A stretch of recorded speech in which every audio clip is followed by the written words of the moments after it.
That man is fast. But he is not the fastest. That'd be Xavier Worthy. He ran a 4.21. Oh! Now, Xavier is not the fastest. That'd be Christian Kollman. Then again, there's also Usain Bolt. Nobody close! But then why does this man, Jackson Smith and Jigba, always get open and look so fast? Better yet, why are some slow baseball players fast? And then there's soccer players like Messi. He'd get torched out here, but he is still very fast. Those men over there, they're not here to coach. They're here to poach.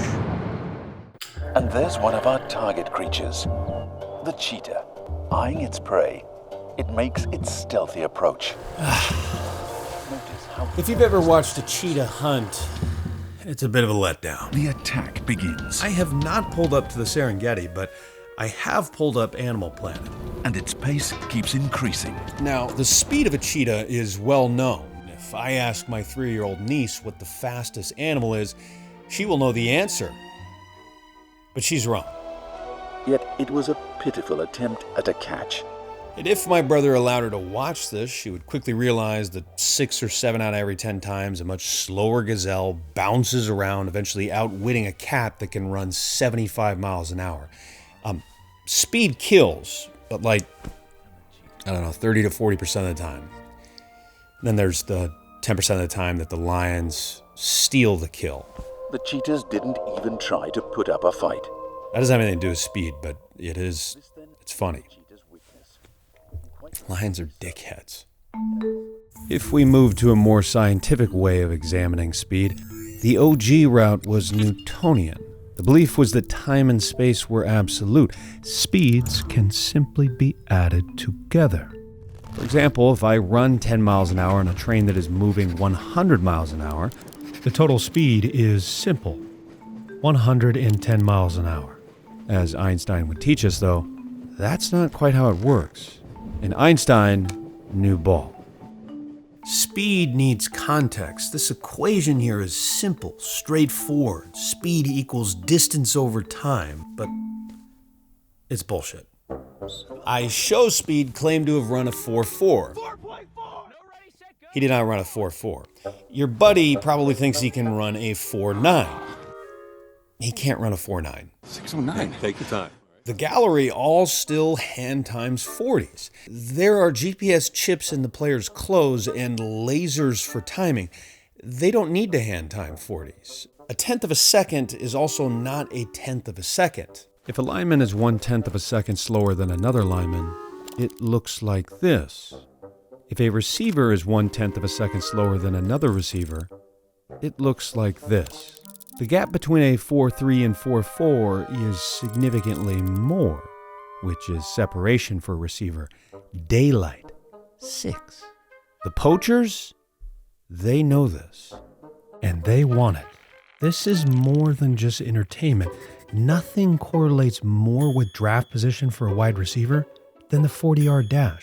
Same with the big boys, offensive tackles, and same with tight ends.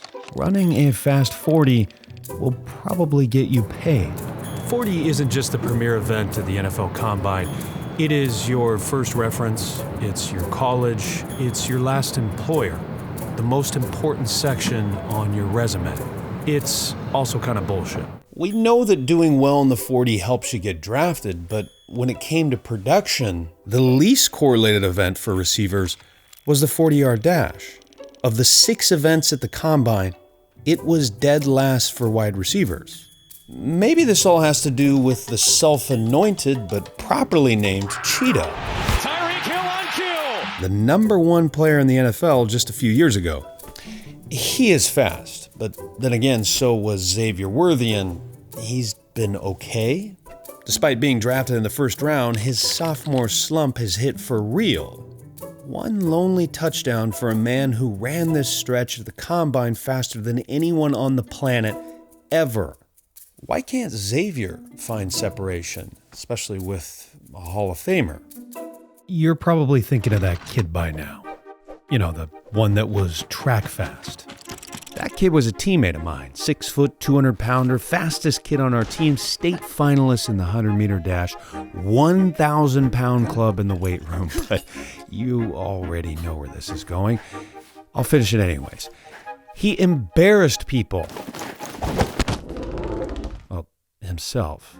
While everybody else bulked up in their pads, he shriveled, became the backup to the backup, and we sucked. It's not like he had someone good in front of him. It was honestly painful to watch. I always felt for the guy. He was a good athlete. He just wasn't football fast. Make no mistake, though, this is not solely a football thing. I used to call it the airport test with basketball. Certain dudes look every bit the part in the terminal, then later that night they get diced up like they're on a hibachi grill. The easiest way to spectate this is by taking a football player and dropping him on a basketball court. Defensively, he will likely foul. A lot. But he'll also be a step behind if he doesn't regularly play basketball. That is, if there are legitimate hoopers out there. He'll probably be the most explosive athlete on the floor, but he will be stumbling around like he's drunk. Overly aggressive on ball, overly aggressive off ball. Double moves are a nightmare for his ankles, and, well, backdoor cuts are a scene out of a horror film. This is our first cue that fast contains feel. Take Josh here. Josh is a fairly relaxed guy until he's not. Oh, man, look out! Get out of his way! He's also a baseball player, and that tends to come with a few extra ounces of swag. Some might say aura, I guess, if they want to sound more recent, but those people suck. No other sport has perfected the art of not trying quite like that of a baseball player. It's kind of a weird thing, because if you try too hard at not trying, then you're just a hipster. There is nothing worse than being an exposed hipster. Josh is so relaxed that he truly does not move fast. Of the 537 players listed for sprint speed in Baseball Savant last year, Josh Naylor was listed 12th to last. He is in the second percentile for speed. That makes it pretty confusing that he would attempt to steal a bag here against the game's greatest pitcher in a postseason elimination game. And in he slid safely. How does he do it? This was not a rare occurrence. Josh stole 19 bases across his last 54 games. That was tied for third in the big leagues. A camouflaged cheetah? And there's one of our target creatures.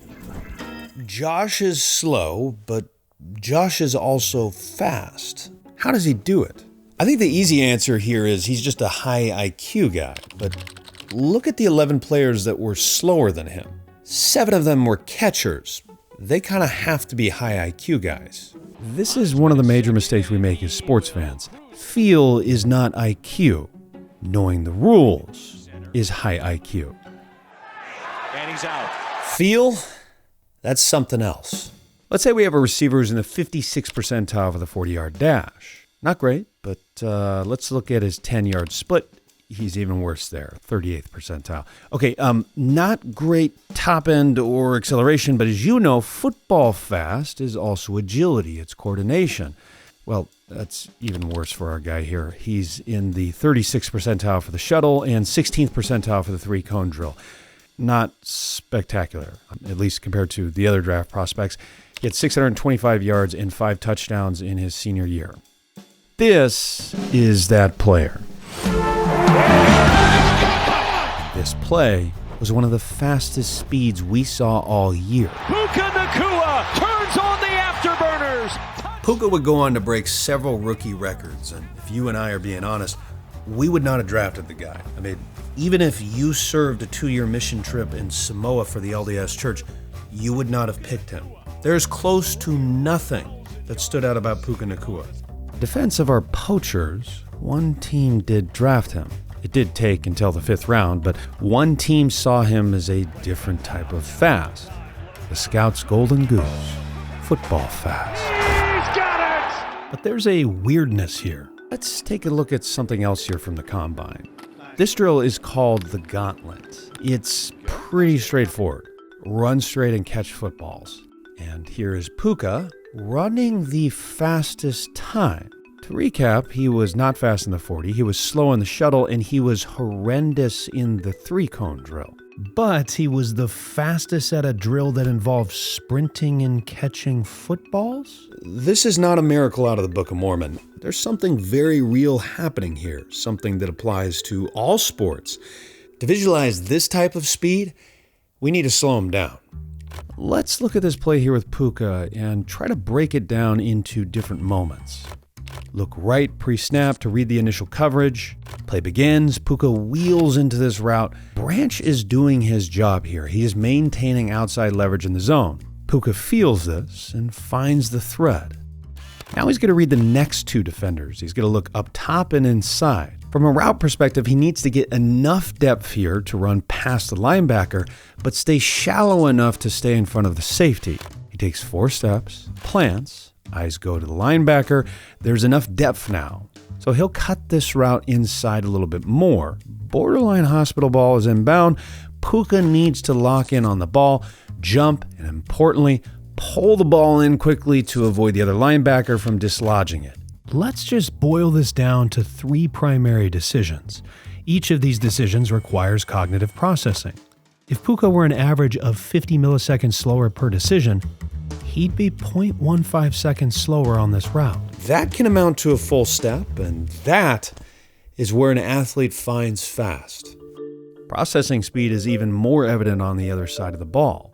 Xavier McKinney is slow, and Xavier McKinney has to chase guys that are fast. He has to chase guys that are much, much faster than him.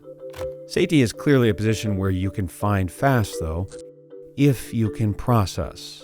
Soccer is also a game full of feel. Players who are constantly running routes throughout the game, how they structure and time that route is correlated with openness, correlated with football fast. Processing speed is a very real thing, so I wanted to test it.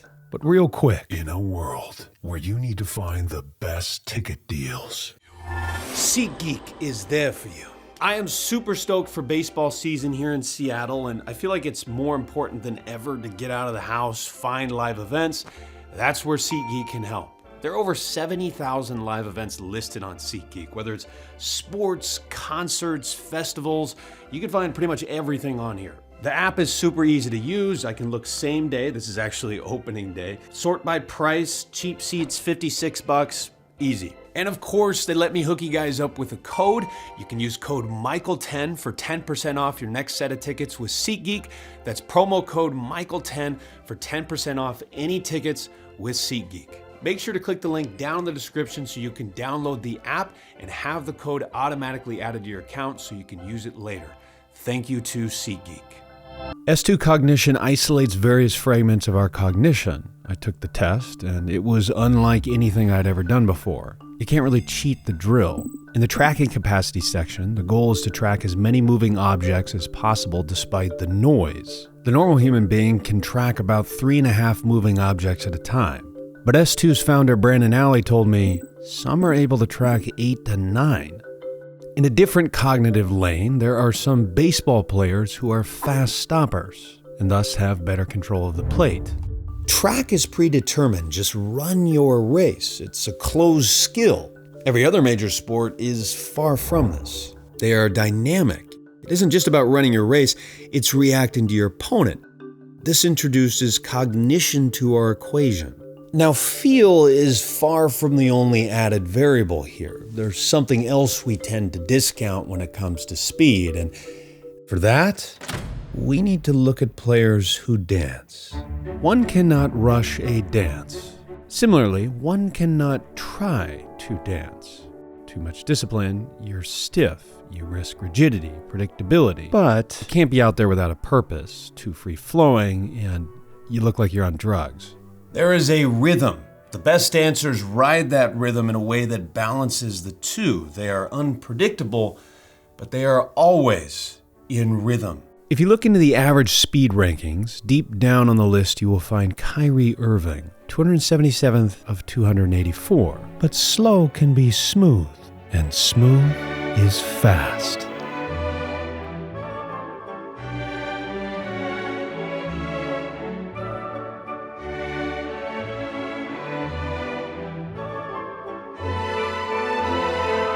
was able to get my hands on some tracking data, and Kyrie is slow.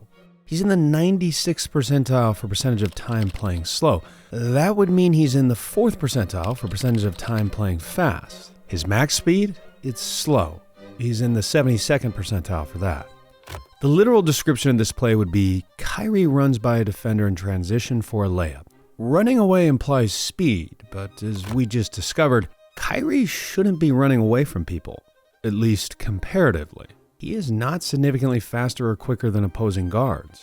Instead, he dances, and his opponents fall into a trance. This dribble move here makes no sense. Brandon Clark is in the exact same guarding position, and a normal hesitation would accomplish the exact same feat. But Clark is now hypnotized, setting up a blow by. Irving moving into the front court, goes reverse! Don't believe me? Well, okay. Take a look at this Dwight Howard play. Pay attention to his eyes. That would be the sunken place. There is a hypnotic rhythm to Kyrie's movements, and since speed is relative, if you have the power to freeze or misdirect a defender, you are fast. Now, each of us has rhythm, at least some form of it, but rhythm is less about having a deep bag and more about the timing and application of said bag. Can you sell the mattress at a premium? Fool your defender into going one way, only to go the other. Kyrie is special, but the 301 version of this would be Tony Parker. In many ways, he was a less gifted athlete, but he led the NBA in points in the paint at 185 pounds. Parker didn't possess the same pizzazz or athleticism as a lot of NBA guards, but he found himself running away from defenders in his 30s. He was very fast. But let's slow this play down. There's something different in the way he is running here.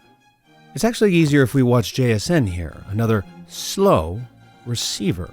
See if you can spot it. What's better, the throw or the stutter and go? What a route by Jackson Smith and Jigba.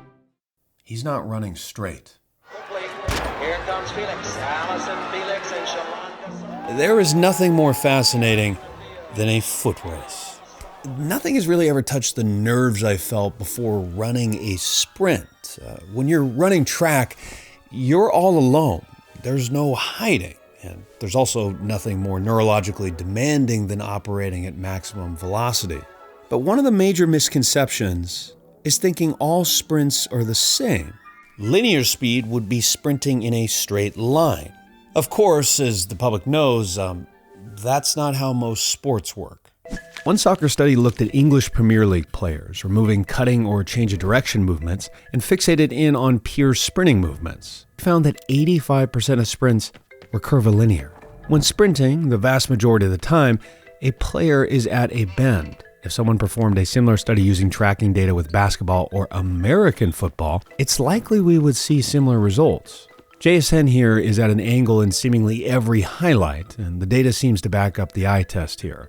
He was in the 97th percentile for the 3-cone drill, which, of all the combine events, probably measures curvilinear speed the most. As I watched JSN run routes this year, I thought a lot more about this. How does sprinting in a straight line translate to sprinting with a curve? Clearly there is a translation and correlation. One of the areas we can look to is the 200-meter dash. The first 100 meters is curvilinear sprinting. The second is linear. Clearly this is not the end-all be-all test, and there is some strategy involved in running the 200-meter, but we might be able to find something here. Sure enough, if we look at the top 200-meter runners, they all run much faster in the straight section. But look at the difference between Bolt and Lyles.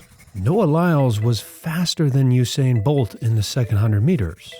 But Usain Bolt was truly an outlier in his curvilinear sprinting, the first 100 meters of the 200-meter dash. There are a few studies that have tested this, and the results are pretty interesting. 40 experienced Spanish players were tested, first running 17 meters in a straight line, then 17 meters in a curved line. The findings were highly reliable and consistent from day to day. That is, players completed each test in a very similar time day to day.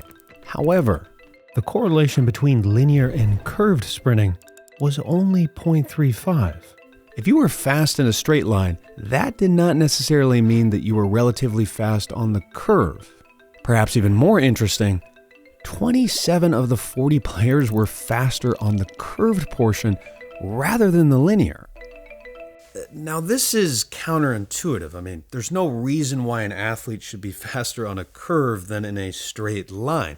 When you're running at a curve, you're introducing a new force, centripetal force. Therefore, you should be slower. And that's what we see with the track athletes. They are all slower in the first 100 of the 200-meter dash because there's that additional force. So there's a few possible reasons I think this might be happening. The soccer players know the drill because they play soccer, and 85% of the time they're running with a bend, so they know how to do that. They know how to sprint in a curvilinear fashion. They probably don't know the proper mechanics to operate at maximum velocity when doing a linear sprint. And another reason I thought of, at least why some athletes are better at a curve sprint than a linear sprint, curve sprinting requires cognition, at least more cognition than maybe running in a straight line. You got to be running those internal calculations as you figure out that angle of pursuit. If Xavier McKinney tries to track down a ball or player in a straight line, it will not go well. This is the goal of curve sprinting. It's something we all innately do. One curves their sprint to avoid all the angles and too much deceleration. If McKinney operated like a 2-bit video game, it would be a tough go. So he runs an internal system that charts a path. And some of us are better at that than others. This suggests that curve sprinting is quite different. Obviously not completely different, but somewhat independent from straight sprinting. This makes sense if we consider the fact that curve sprinting invites a new element, centripetal force. It's also different given the inside leg plays an outside role, whereas in linear sprinting, both legs share the same mission. I was curious if other studies had looked into this relationship, so I pulled another study that looked at German soccer players. In this study, there were 20 professionals and 48 amateurs, all playing on competitive teams. Moderate correlations were found for the professionals, 0.48 to 0.50, but for U17 and U19, correlations were much lower. Point being, basically every study has found the same thing. There is a correlation between linear sprinting and curvilinear sprinting, but it's not as strong as one might think. It's not one-to-one. You cannot take your eyes off Ellie De La Cruz, the fastest man alive. Sprinting is the foundation for almost every major sport, but the ability to modify technique and maintain speed while running along a curvilinear path is perhaps even more important. And to be clear here again, I am not talking about direct cutting. That would be change of direction. There seems to be this continuum of sorts. Here's how I started to see it. On one side of the continuum, let's play straight sprinting. Again, this is linear sprinting. On the other end, we'll have change of direction, an angled movement that involves braking and quick redirection. As we move along the gradient here, in a way we are curving our linear sprinting. It becomes a curvilinear sprint, moving it along our continuum, and as we sharpen this, eventually it becomes a change of direction, an angle. Change of direction is obviously far different than linear speed. The more we curve this sprint, the more it will favor an athlete who is built for change of direction. The 3-cone drill might not quite be a midpoint, but it's somewhat in between linear speed and shuttle. But how does all this explain Puka then? I mean, when we look at his 3-cone drill, he was horrific. Sure, there may be some belief that he has some elite processing, but his curvilinear sprinting, his linear sprinting, his change of direction, there's nothing really there that stands out as, hey, this guy is fast. This man is also not fast, but here he finds fast. Without that extra weight and strength, would he have seen the same daylight required to get off this shot? Similarly here again with Puka, he has the feel for finding the spot, then uses his body to create space. This is finding fast. Sure, there's a Stafford and McVay production bump here, but that's a credit to what the Rams have done every year. They play to their players' strengths. In his rookie season, Puka was the hitch and dig king, data courtesy of Udit Ranasaria. There's reason to believe he's become a much better route runner, but I think a lot of that has to do with something else. Another way to look at this fast is the chef. Steph Curry has always had a good handle. It is very good, but it appears to be elite because defenders are so aggressive in guarding him. Why are they aggressive? Well, he's Steph Curry. He draws more respect in shooting the ball than anyone that has ever walked this planet. Few are biting the same way on these fakes and cuts when Ja Morant is deploying them. Morant has to be significantly more athletic and deceptive than Curry to get around players. This is all very similar to a Nash equilibrium problem. If you become great in one category, the defense will be forced to adjust, and they're probably at a disadvantage in some other way. A double move is probably going to carry a lot more purpose if you're great at a hitch route. Point being, if you become elite in one category, there's a good chance you'll play faster than you are.